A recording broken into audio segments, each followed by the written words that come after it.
Want the world to change? Let's go back to basics so you can have a strong foundation for being part of the change. To do this, download my free ebook, What It Means to Be Human. Visit humanamplified.com/episodes/098 to claim your copy now. I'm your host, Brandy Fleck, and this is Human Amplified. We're on a mission to revamp society by amplifying your humanity. This week on the show, my name is Clif Doyal, and I'm based in Nashville, Tennessee. I wake up every day on fire thinking this could be the day that changes the rest of my life. I got to become friends with people that were different than me. You know, war now is a foreign concept to a lot of people, even though we have a lot of people still serving in foreign lands. I won't compromise my ethics to support your hate. We cannot continue under this the way that things are going currently.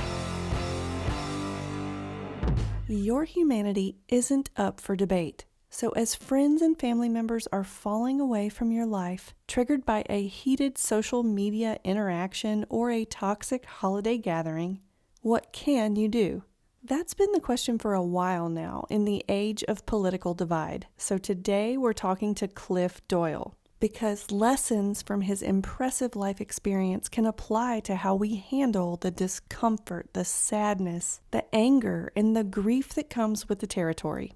Our guest today, Clif Doyal, is a music industry veteran here in Nashville, Tennessee, with over 50 years' experience. He does publicity for and manages recording and performance artists with his companies CDA Publicity and Marketing, and the Clif Doyal Agency. He also represents fashion brands in his new boutique agency, Clif X Fashions.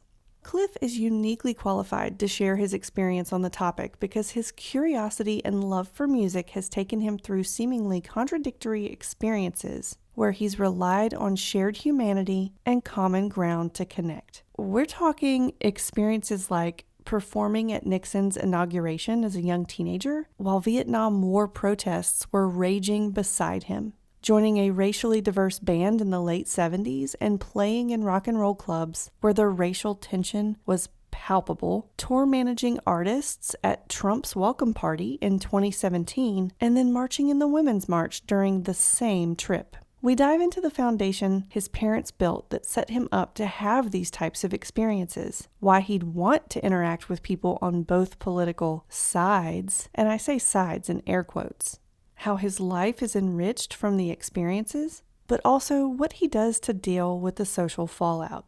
Through it all, he doesn't compromise his ethics.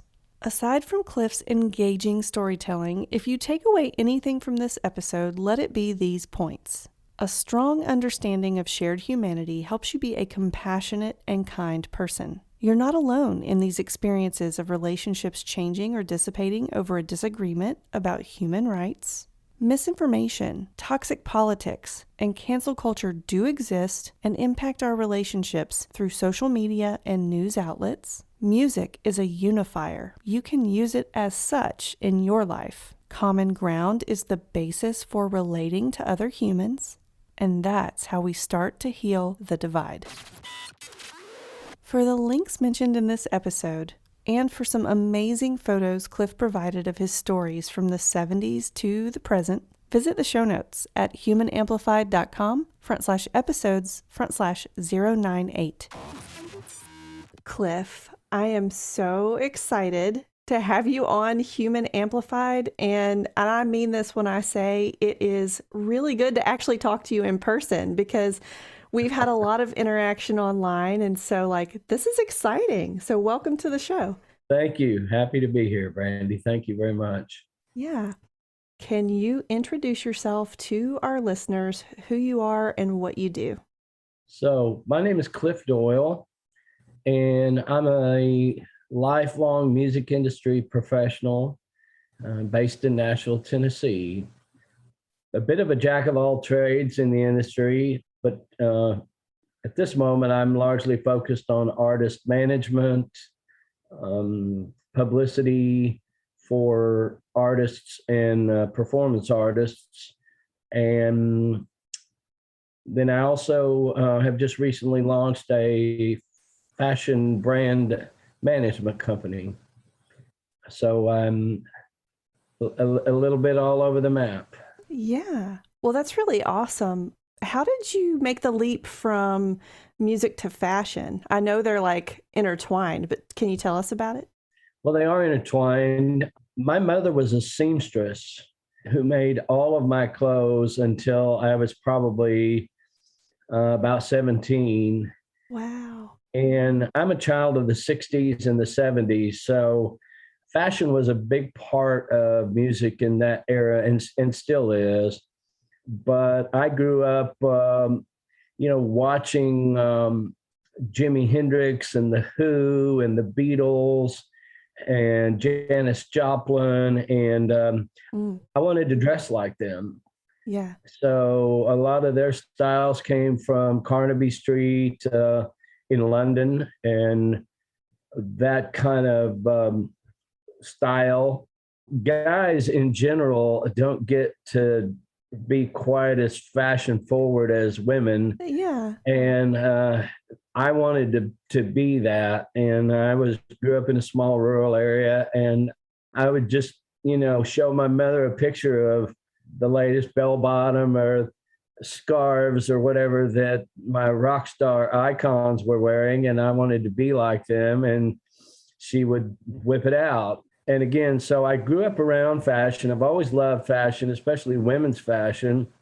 And I represent she's the world's preeminent underwater model and mermaid, Hannah Fraser, Hmm. who you had on your program recently. Yes. And through Hannah, I became familiar with a couple of different designers that she works with. And so I began following them. And I work in Nashville in predominantly Americana and country music.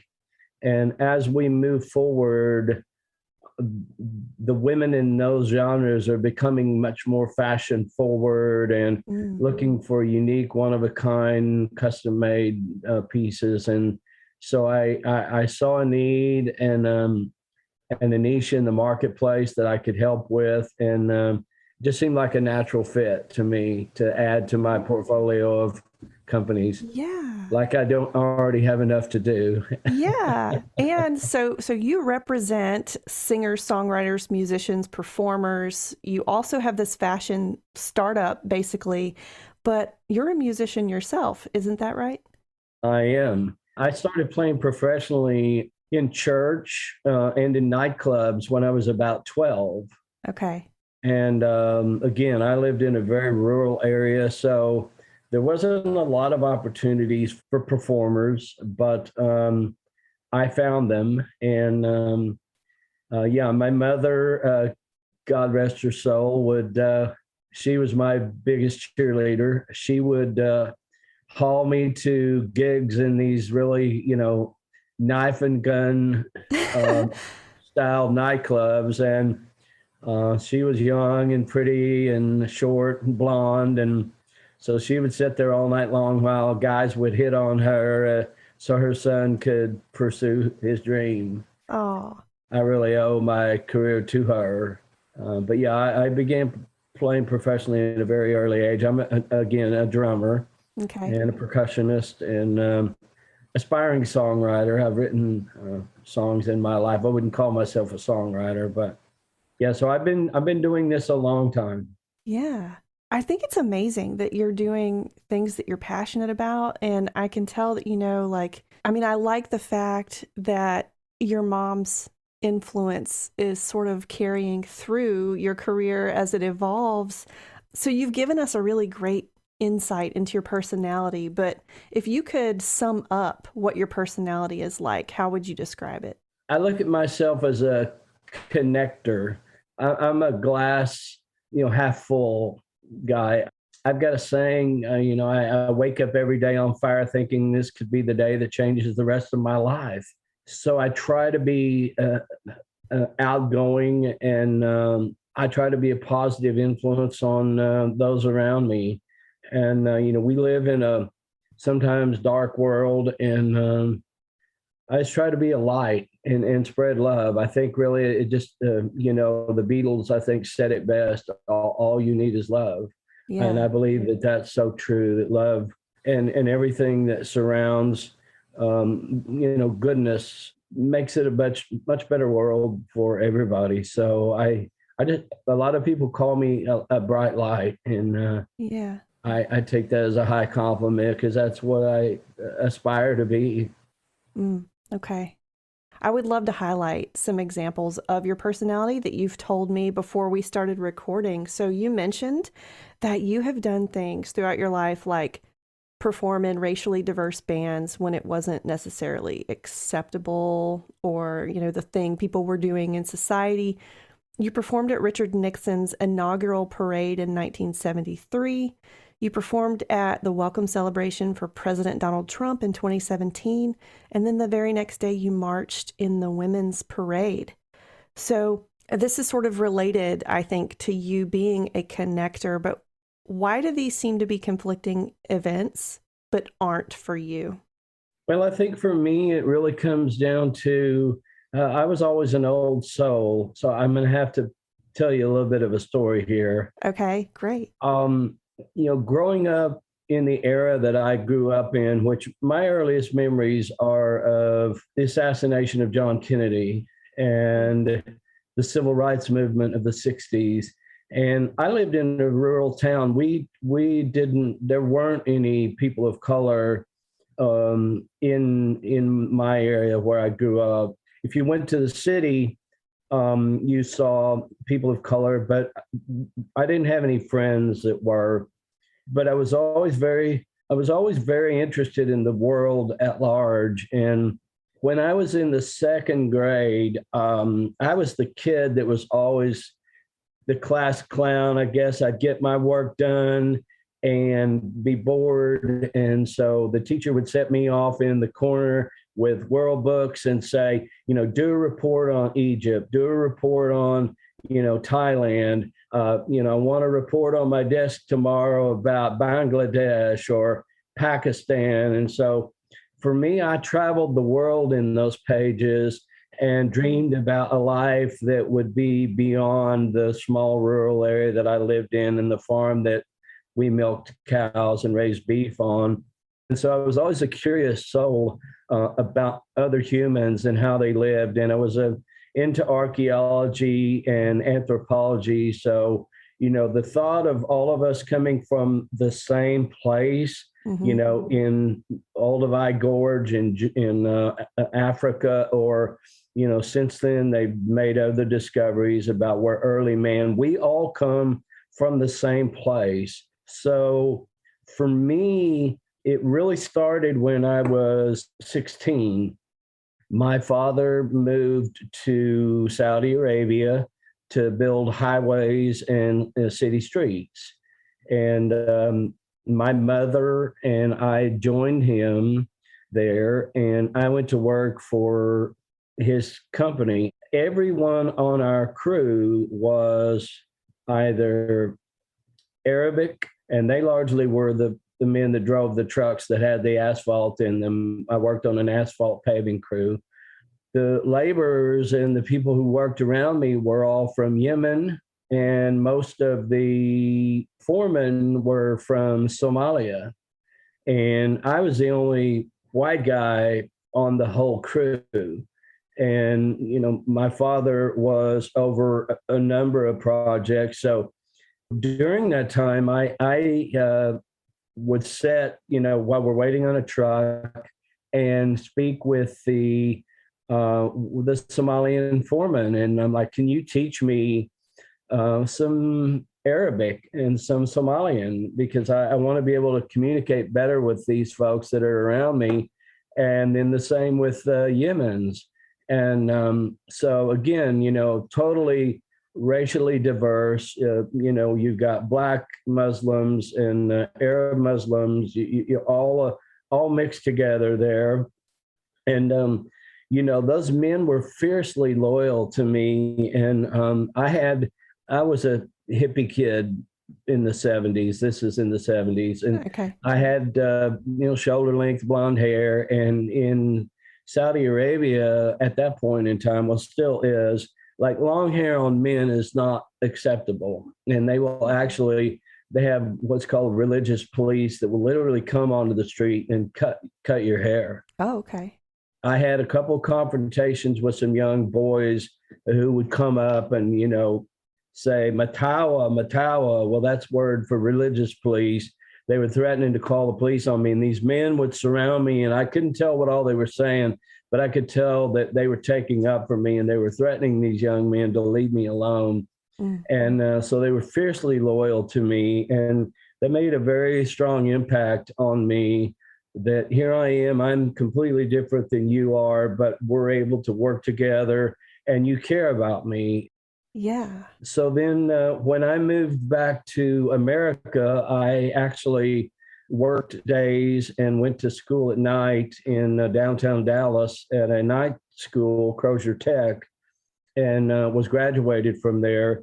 And about probably half of the people in my class were Black people, people of color, Latinos. So then again, I got to become friends with people that were different than me, that looked different than me, and I welcomed that. Yeah. And then right as about the time I graduated, I was trying to sort out what I was going to do. I always knew that music was always going to be part of my life, but I hadn't really tapped into the Dallas music scene, and so I applied and got a job with a construction crew, again, an asphalt construction crew. Okay. This time, they were all Latinos, all people from Mexico, Central America. And once again, I'm the only white guy on the crew.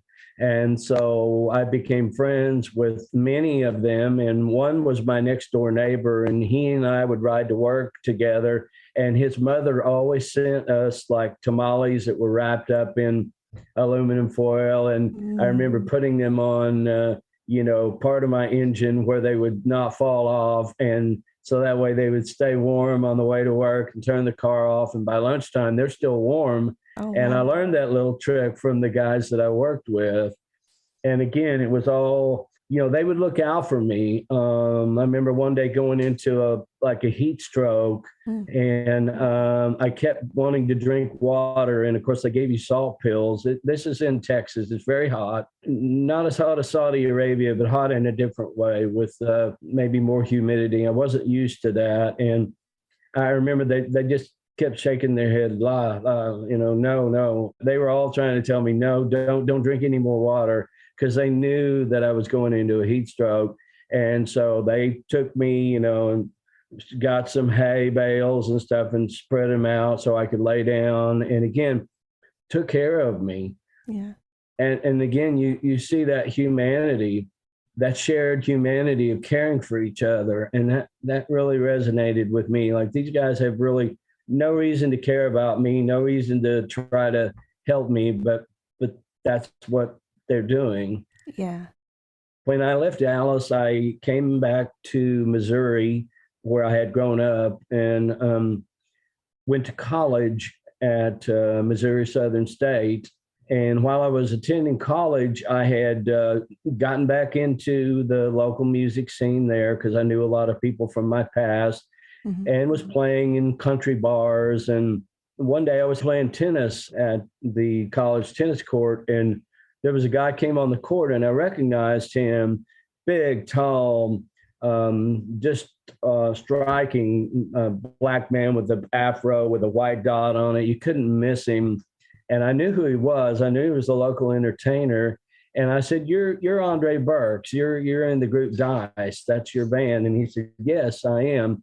And I said, "My friend Daryl McWhirter plays drums for you." So we laughed, and he said, "Well, let's play a game of tennis." So we played, and we became friends. And then a couple of weeks later, he called me and he said, "Look, Daryl is going to leave the band, and we're going to be auditioning. And I know you told me that you're a drummer, and Daryl's told me you're really good, and I'd love to audition you."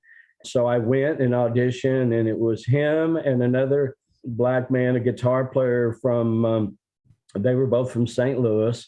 His name was Kevin Grant. And then the keyboard player was a white guy like me, and he was from Joplin, and his name was Bill Harris. And so, two white guys, two black guys. The name was Dice.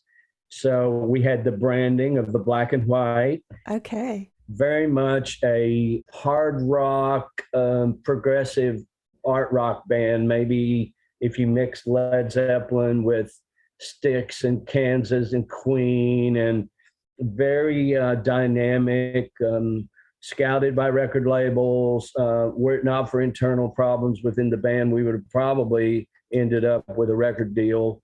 Andre, the lead singer, and I moved in together, and he introduced me to all of his friends in the Joplin community, which were mostly black.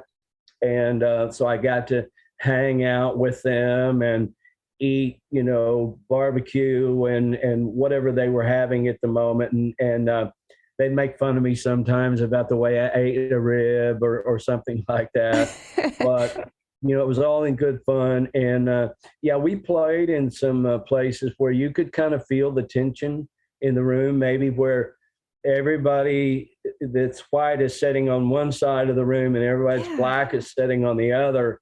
And our whole thing was, why don't we all get together? So by the end of the second or third song, everybody's dancing together and having fun.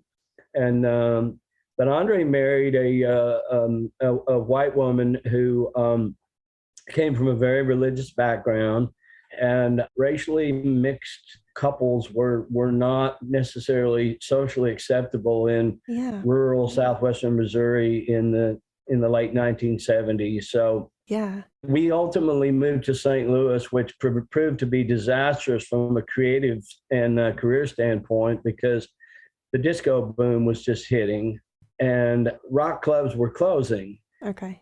And so it wasn't a great move, but it did allow me to live in very, racially diverse communities like Ferguson and Berkeley, which of course were in the news around 2014 with the killing of Black people. And I think that was really the kind of the touchstone for the modern day Black Lives Matter movement, the kind of beginning of the reckoning of what's happened in America throughout the course of our history with racial tensions, racial inequalities. Mm-hmm. And I'm an advocate for that. I think we're all beautiful. We're all created in the eyes of God. Yeah. I think, we're all humans. We're all here just doing our best to get by and make a living for ourselves and our family. And the color of your skin doesn't have any impact, or shouldn't have any impact on that. Yeah. And what I found a lot in my travels overseas, that it really didn't have the impact. It just didn't carry the same weight that it does in America. Yeah. When you were doing these things in the 70s, like you said, you were in the clubs and, white people were on one side and Black people were on the other side. Did you experience any, I don't know what the word is, not like naysayers, but people who tried to get you to not be that way? Yes. Oh, yes. Yeah. There were, there's words I can't repeat now probably that I was called, and because I was so, flamboyant back in those days in the way that I dressed, I would often be verbally attacked about that. But yes, absolutely. Okay. Called names, threatened. Mm. And I'm a heterosexual male. I have many, many gay friends, but I'm not gay. I've just always been very, I guess, in touch with my feminine side, but also in touch with my humanity. Yeah.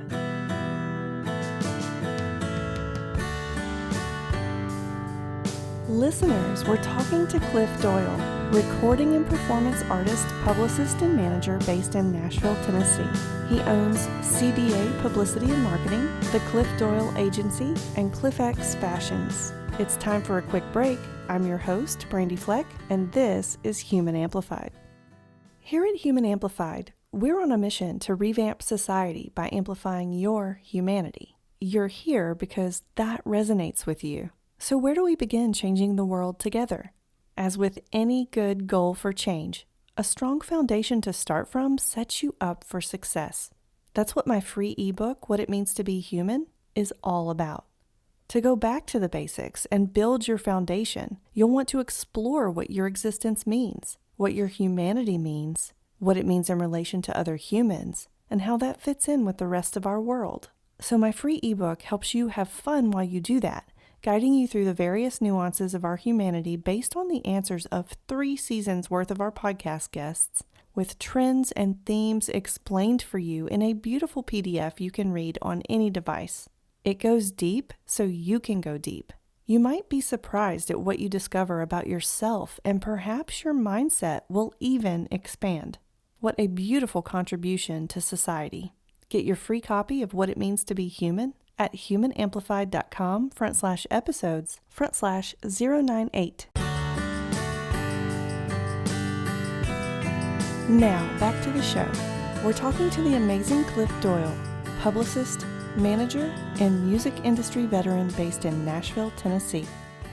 And you touched on something earlier about the different historical events that I've been a part of. Would you like to talk about that? Let's definitely touch on those events and focus on what drives your curiosity. Because I think your curiosity is related to the different types of events you've chosen to be a part of. Yes. Going way back, in the case of Richard Nixon's 1973 inaugural, we had moved from the small rural community where we lived into a city of about 5,000 population. So still a fairly small town, but we had one of the top rated marching bands in America. Ooh. Called the Aurora Hound Dog Marching Band.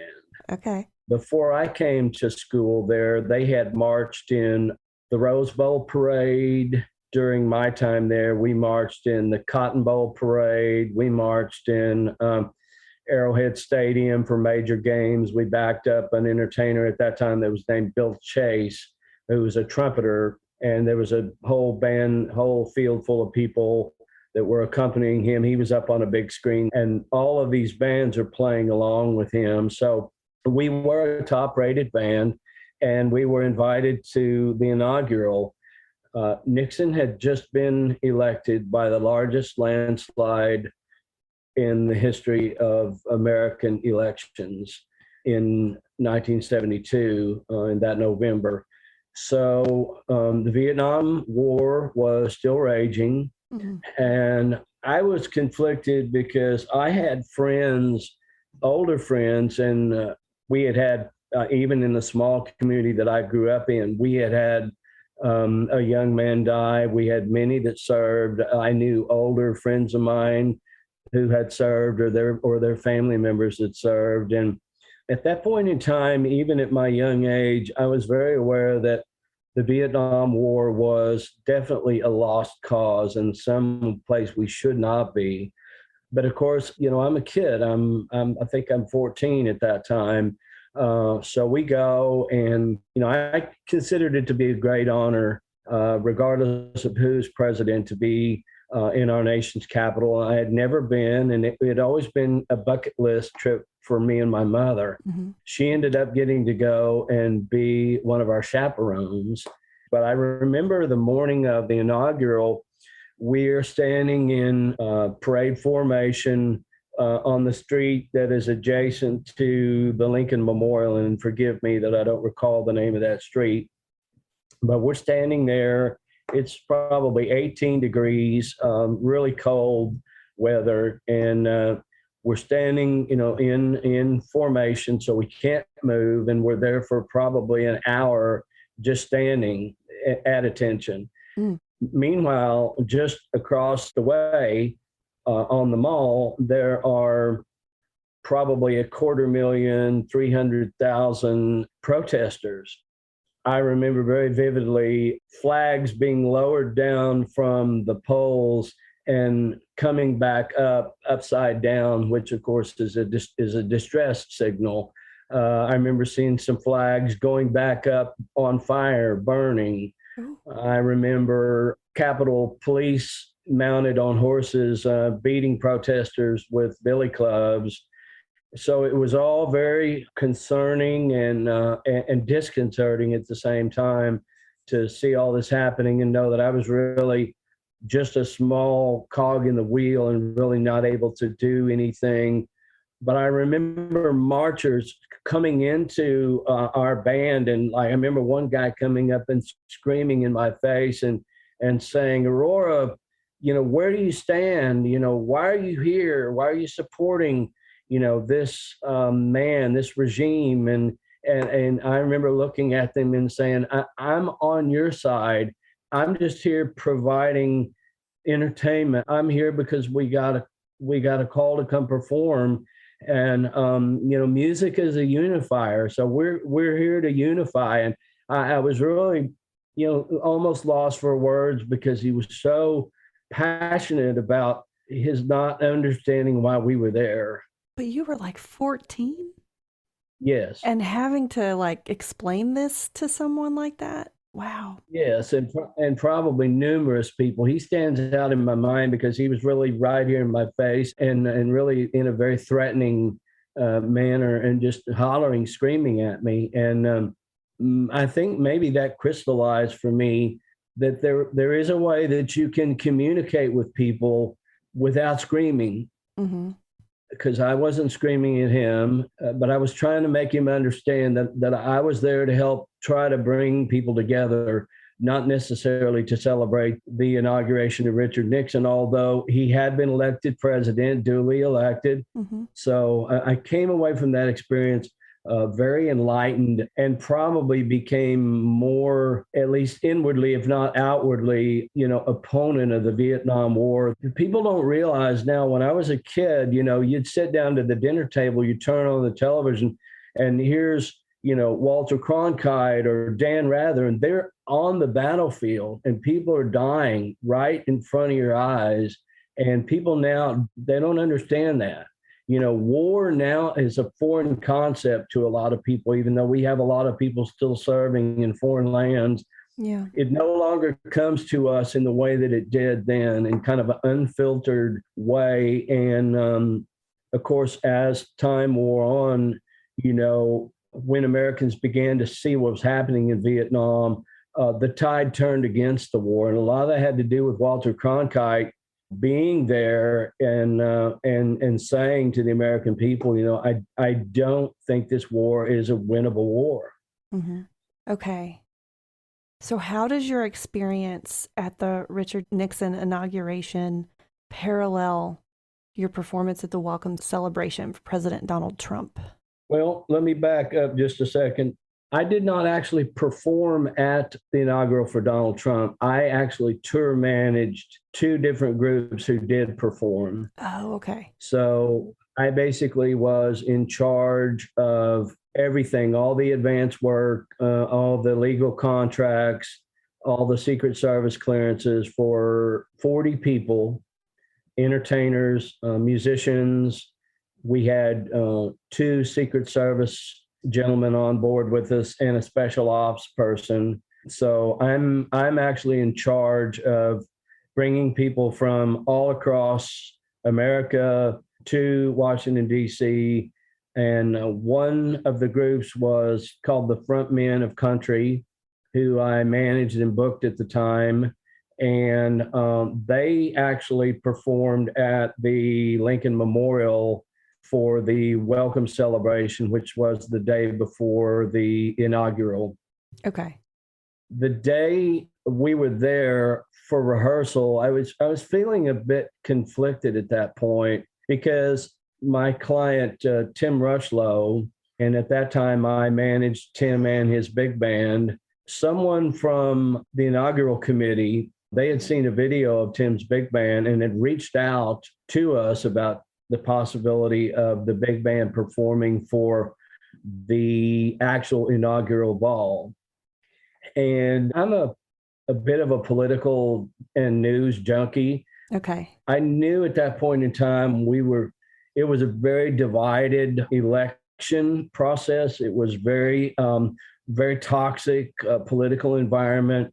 That's when I began noticing a difference in my own social media thread, because I would have people come on and attack me or agree with me or whatever. And I began to see these kind of lines in the sand become sharper and sharper. And I remember having a conversation with Tim, and I said, Tim, I'm going to ask you some questions, because if we're going to undertake this, you're going to be interviewed by every major media outlet in the world, and they're all going to have some questions for you. And the first one would be, would you be going to perform at the inaugural had Hillary Clinton won the election?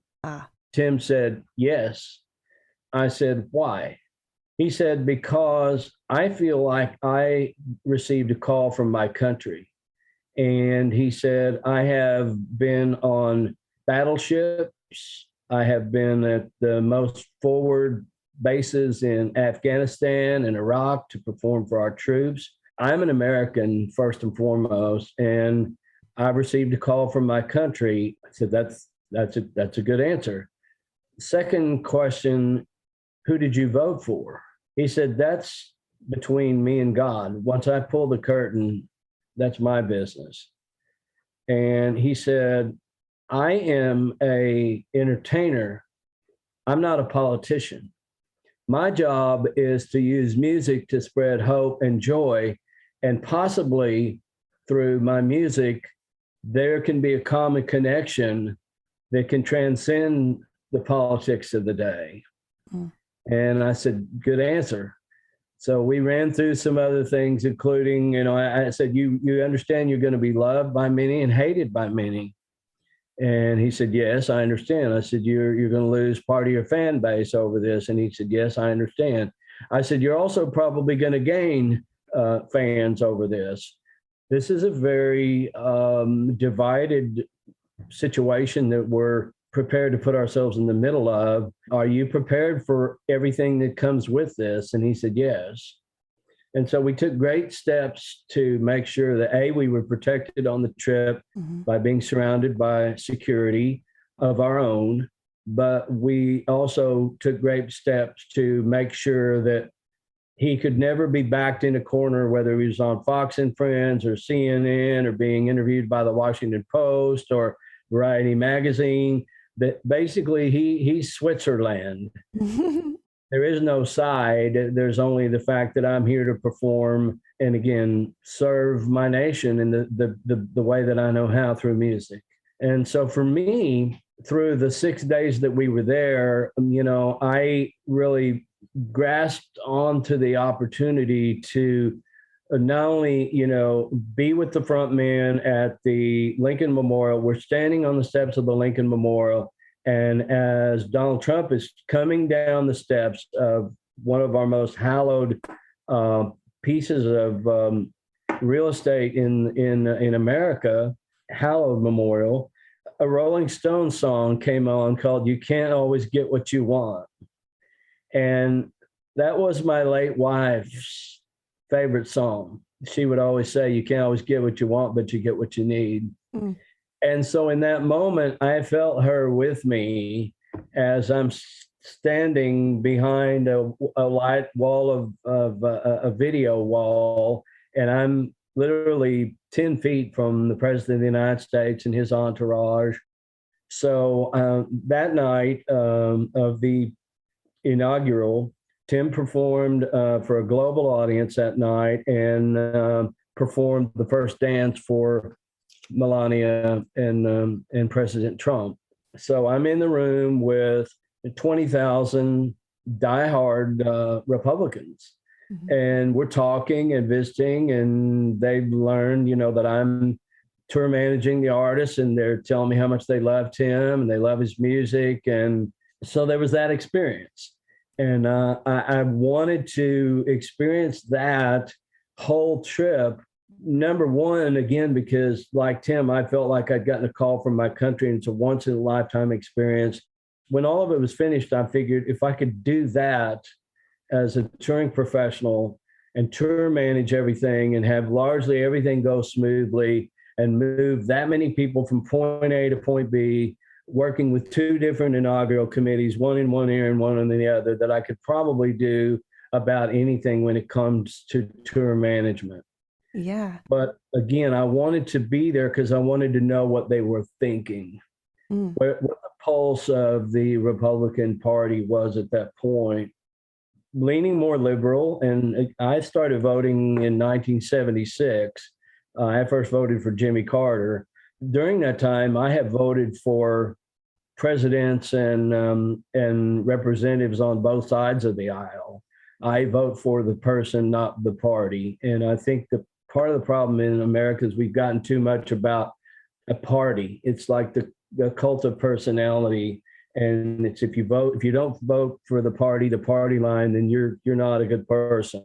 Yeah. And so my thing is, at that point in time, I was trying to speak to my friends on social media and my personal friends to try to bring some unity. Like, we can all be here together and we can all believe differently, as long as it does not become threatening, as long as it does not boil over and the tensions don't become so overwrought that, people start losing their minds. And that's what we see happening now, even more so than then.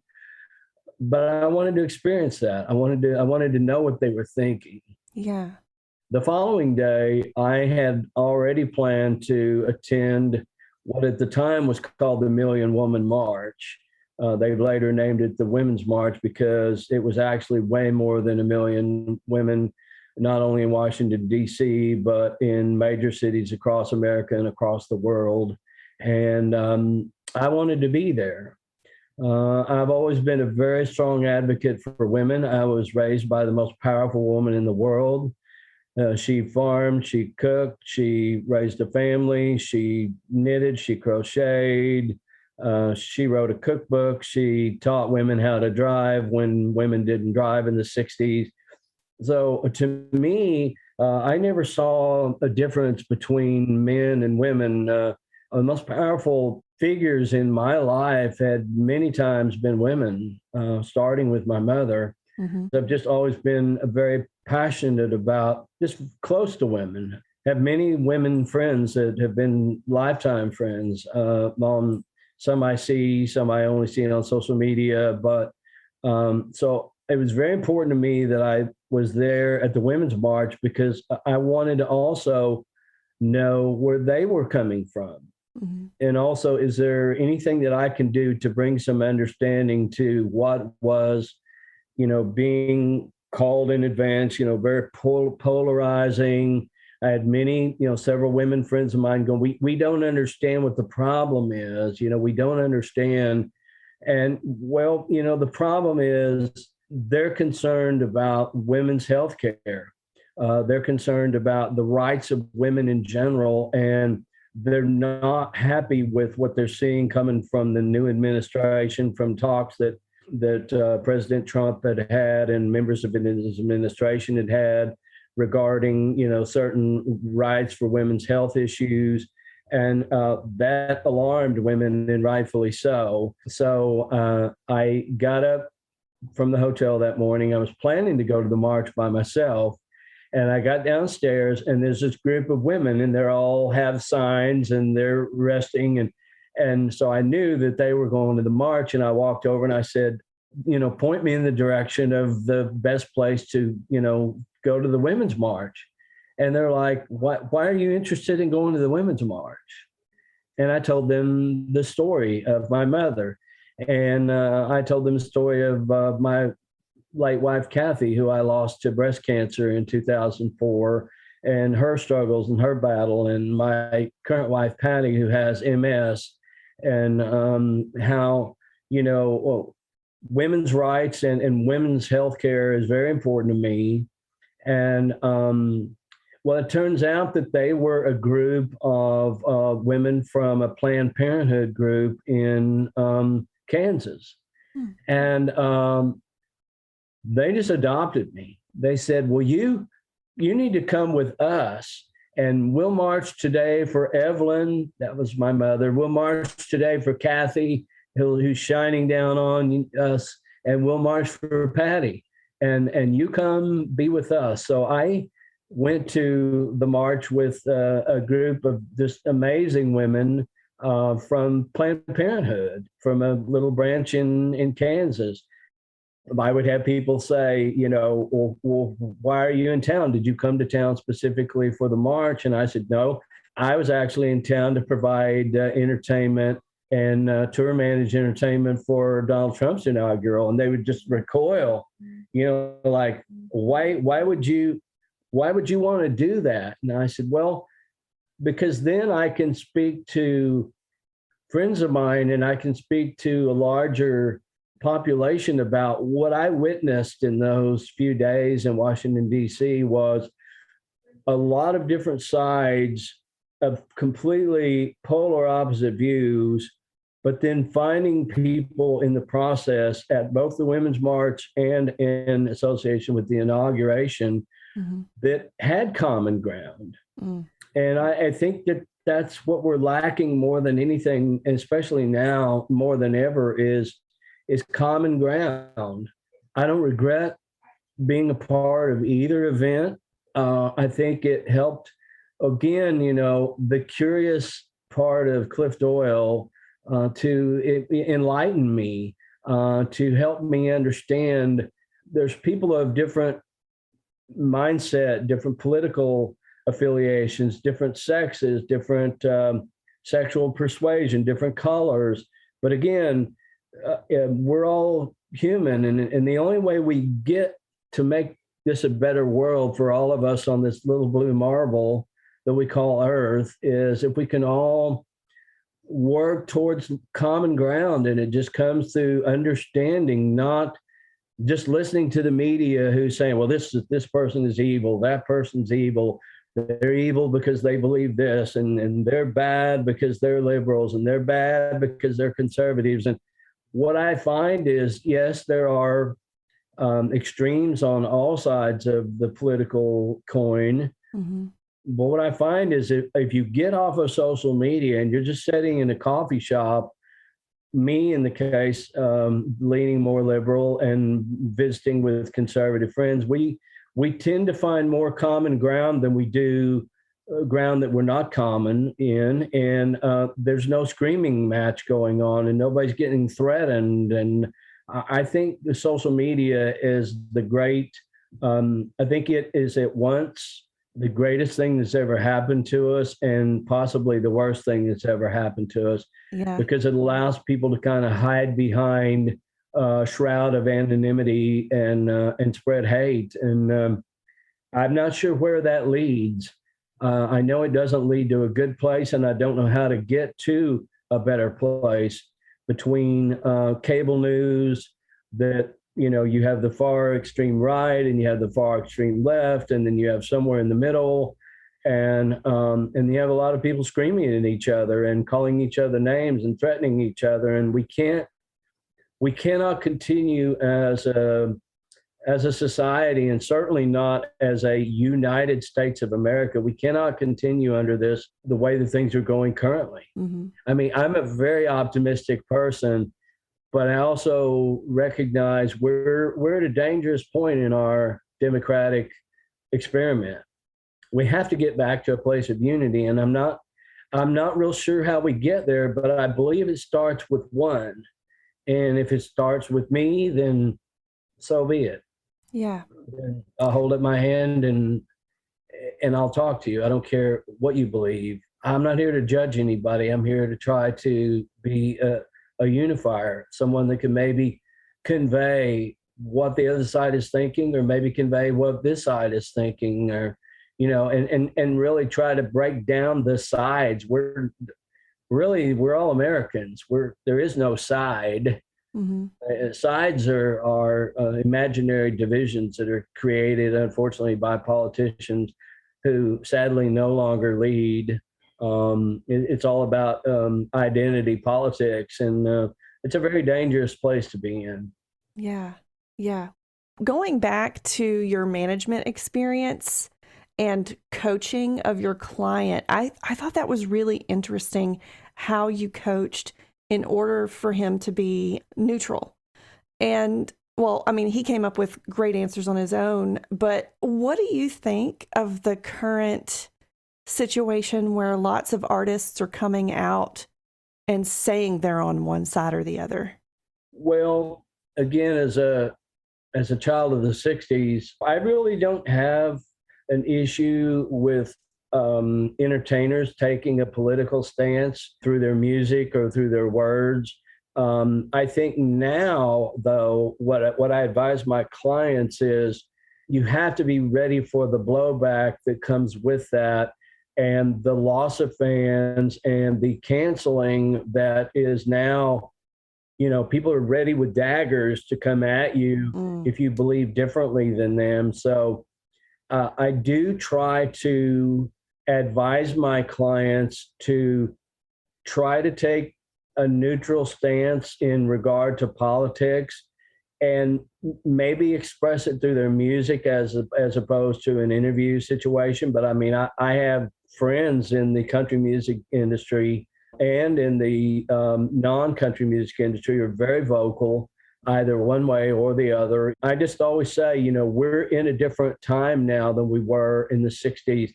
There wasn't the immediate response. There wasn't the immediate, trending across social media where you become vilified for what your belief is. So I'm not as outspoken as I was for quite a few years on social media because I found that not to be necessarily the best productive use of my time.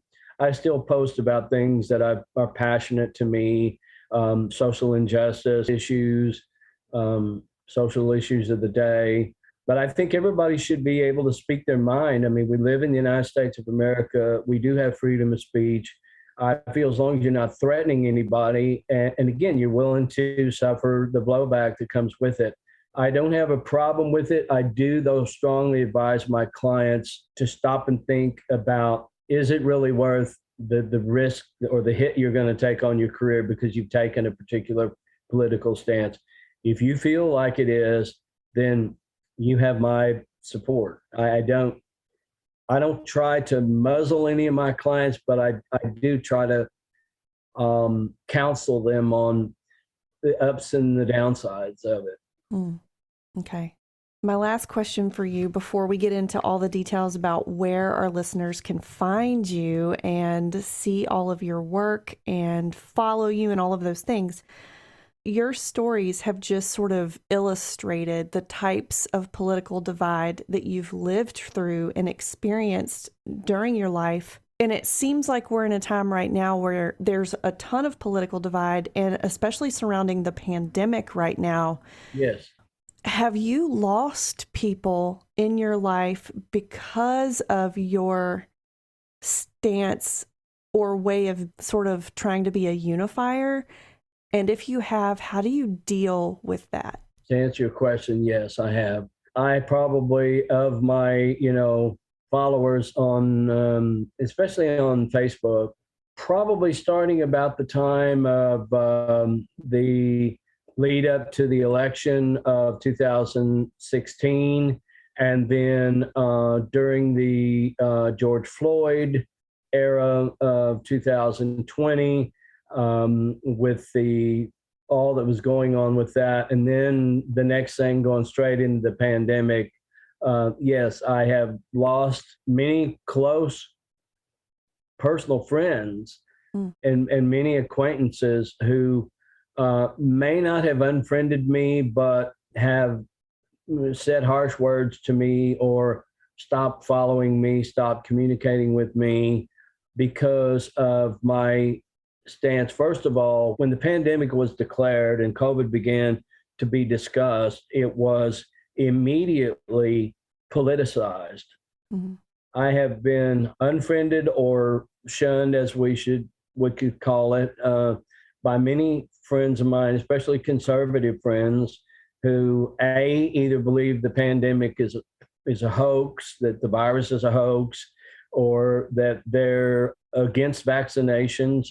when it comes to that, I really try to take a neutral stance. Like, it's not for me to tell you what to do with your health.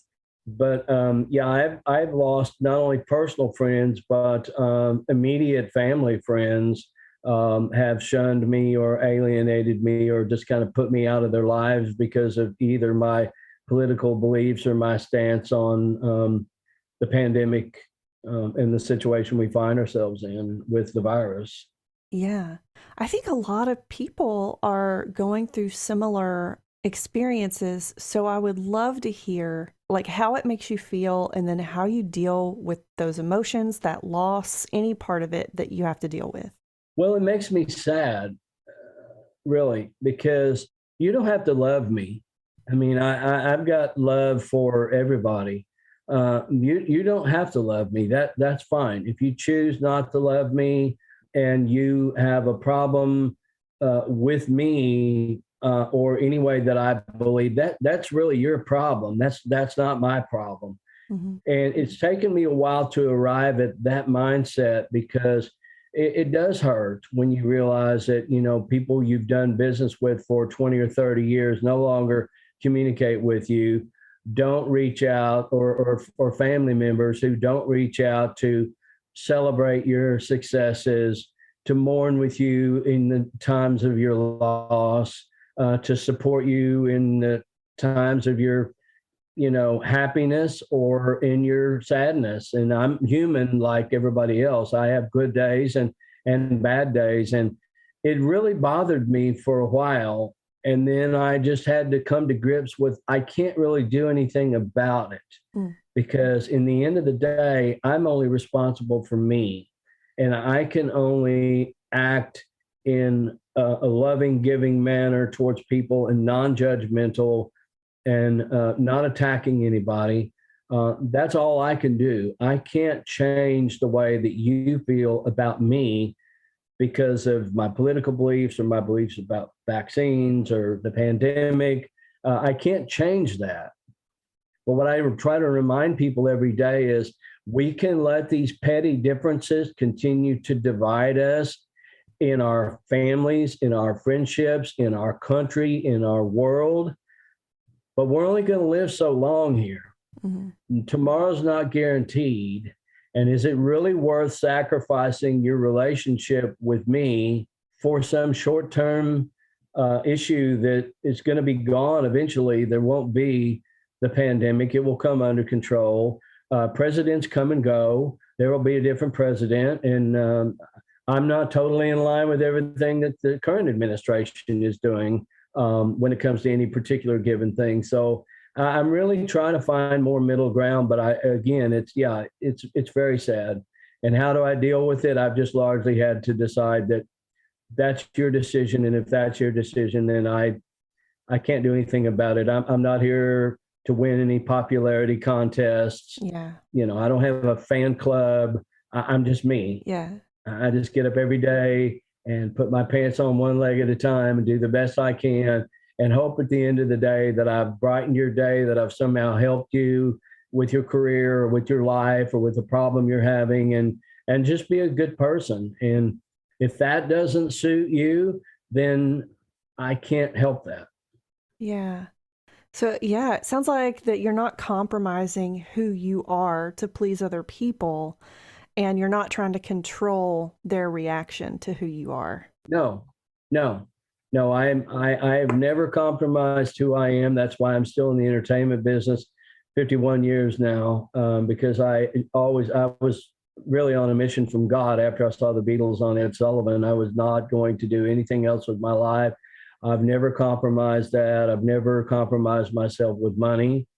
Like, I don't care how much money you have. If you don't have the talent that I believe I can help you with, then I don't need your money.